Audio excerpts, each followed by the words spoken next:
Right now, we are standing in a place that has been silent for thousands of years. These skeletons beneath the glass are not ordinary people. They were the earliest kings and queens of Anatolia, buried here 4,000 years ago, with gold, rituals, and power. Because in this land, even death was a display of authority.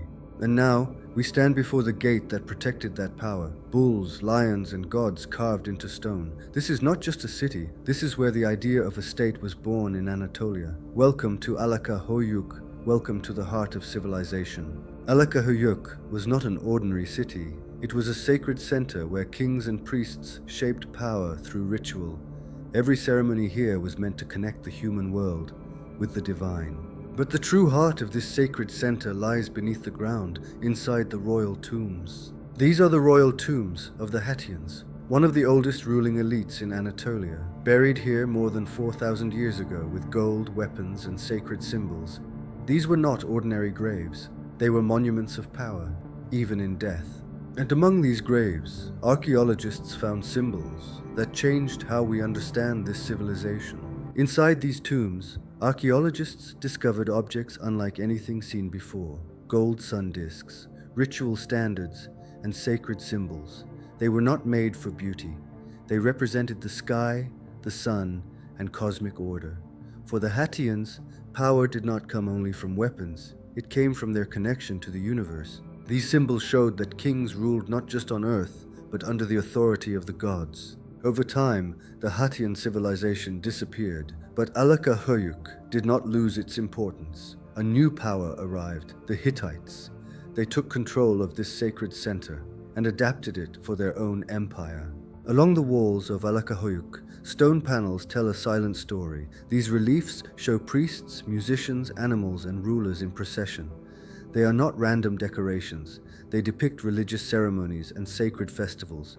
Here, we see people bringing offerings to the gods, playing instruments, and performing rituals. These scenes reveal how religion, power, and daily life were connected. For the Hittites, faith was not private. It was displayed in public, carved into stone. This place was not chosen randomly. It controlled water sources and trade routes. Religion, economy, and power met here. That is why this center became sacred. Beneath Alacahoyuk is a carefully built underground corridor. It was constructed with massive stone blocks, forming a hidden tunnel. This structure is far more than a simple drainage channel. It is wide enough for people to pass through. Some researchers believe it was used for controlled movement inside the sacred complex, while others suggest a ritual function. What is clear is this: even the spaces hidden underground were crafted with a deliberate purpose. When we look at Alacahoyuk as a whole, a clear picture emerges. Tombs, rituals, reliefs, tunnels, and monuments all were part of the same system. This was not just a place of worship. It was a center where religion, power, and society were organized. Here, kings ruled through belief, architecture shaped behavior, and sacred space became political authority.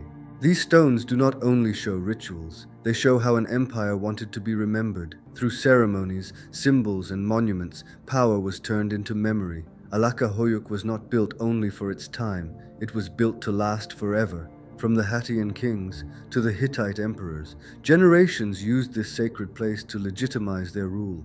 And after more than 4,000 years, their voices are still here, carved into stone.